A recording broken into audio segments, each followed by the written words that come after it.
totaling $1 million. $1 million must have seemed like a lot of money to a couple of students subsisting mainly on fast food.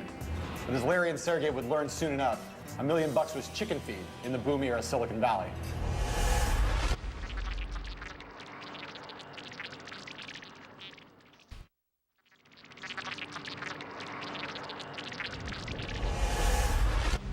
This skinny Clark Kentish figure is L. John Doerr, arguably Silicon Valley's most famous and successful venture capitalist. Having bankrolled Sun, Compaq, Netscape, and Amazon.com, he's officially the man with the Midas touch. And so it was probably inevitable that Page and Brin would eventually wind up on Doerr's doorstep. They were so convinced that search was so big, so important, was going to grow so much, that I asked, so how big? And Larry Page, completely serious, said, well, 10 billion in revenue. Then I did fall out of my chair. I was certain that these were very ambitious entrepreneurs with a powerful vision. There were few things that floated John Doerr's boat more than outsized ambitions. And even back then, Page and Brin had ambitions that would make any mere mortal blush. They wanted to organize literally all of the information in the world, make it searchable and universally accessible. Whoa!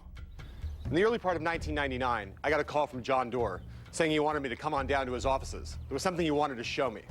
I had no idea what he was talking about, but when John Doerr calls, you come.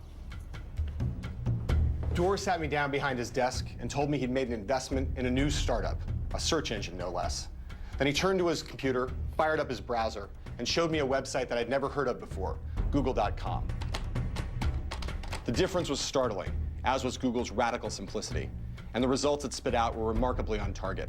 I turned to Doerr and I said, wow, that's impressive, but there aren't any ads on the site, or anything else for that matter. How's this thing ever going to make money?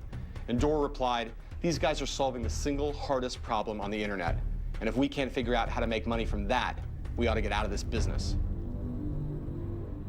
But sussing out how Google would become a profitable concern proved to be no easy thing.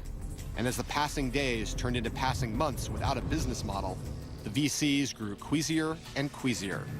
There was no means of sustenance for anyone associated with Google. There was no money changing hands. And the founders had to hire people. They had to pay the people. They had to buy equipment to house their service, and all of that required money. Something like $500,000 was flying out of Google's door each month, which meant that $25 million in the bank wouldn't last for long. The obvious solution was to follow the likes of Yahoo and Excite and put banner ads on their site. But in one of their gutsiest and most far-sighted decisions, Page and Brin refused to follow the easy path. They simply couldn't stomach the idea of Google turning into just another cluttered portal. They wanted to make sure that they left people with a great experience, but also with advertisements that made sense to people. Page and Brin weren't against advertising per se. They just wanted it in a more user-friendly, webified form. But they couldn't think of what that would be. Time and money were running out, however, so in the most controversial move of their young company's life, they found the solution to their problem in true Silicon Valley style. They copied it from somebody else. That someone else was this man, Bill Gross. Based down in Los Angeles, Gross had no connection to Google. He ran a company called Idealab, a self-styled incubator of innovative notions and the startups that hatched them. It was Gross who cracked the riddle of internet advertising, and, in a roundabout way, provided Google with its salvation. I go through life looking around at problems that I see and looking for ways to solve them, whether they're life problems like traffic or health problems or technology problems, but I always like to look at everything and say, how could this be better?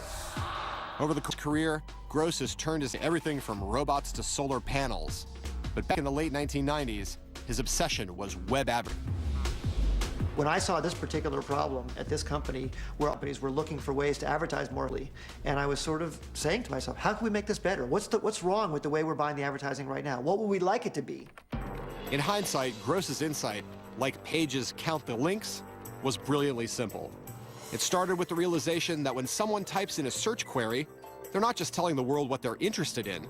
They're often telling the world what they're interested in buying. So if I type in the words Bob Dylan, I'm saying at a minimum that I'm curious about him. Maybe I even want to buy his new album. Now take that information and all the other musicians' names I've ever typed into Google, and suddenly you have a detailed picture of me as a music fan, a picture of no small value for the music business. And this, in essence, is what Bill Gross saw, and saw before anyone else, that a search engine could be, and probably would be, the world's most powerful and efficient market research tool. In tech jargon, the terms you type into a search engine are called keywords, and Gross realized that they could be worth a fortune. Keywords are the future of the business. Keywords were so valuable because when a person types in a keyword to a search engine, they are giving you a huge window into the mind of their intent at that moment. You get them to type a few words, that's insanely valuable. Gross believed that he could sell keywords to advertisers. BMW, for instance, would pay good money to ensure that every time someone typed the word car into a search engine, a link to the BMW site appeared up high in the search results. But even among Gross's own people, the idea of paying for placement seemed crass, objectionable. And that was very distasteful to some people in this meeting. There were some people who were rolling their eyes at the idea. They're saying, no way you could get away with that. I said, come on, it's just like the Yellow Pages. Think about that. Think how useful Yellow Pages are. And I left the meeting and I ran back to my office and I grabbed the Yellow Pages. I brought it back in, I plopped it down, I opened it up. I said, look at this. Look how useful this is. You look for something in here, these are paid ads. And this is what the customer wants when they're searching for a plumber. Why wouldn't we do that in a search engine? Why wouldn't that be helpful? It turned out to be the big idea that search could be like Yellow Pages. Gross ultimately persuaded the skeptics at his company, and in 1998, he launched a site based on keywords and sponsored links that would eventually be known as Overture. It was an instant success. The CEO of the company came up to me and said, we are handling billions of microtransactions. We are bigger than the phone company even in the number of transactions we're handling. And that was really incredible. And then I realized, this really is a big thing. What Gross didn't know was that back in Silicon Valley, his moves were being watched, and that Google would come to see his idea as the solution to its business model quandary. Larry and Sergey happened on a little site that was growing quite nicely with sponsored listings called Overture. And Larry in particular, I think, felt that this offered a roadmap for what Google, for a business that Google might be able to get into. The Google boys arranged to meet Bill Gross, and then to meet him again and again. Much of business history is determined by such meetings between aspiring titans meeting behind closed doors.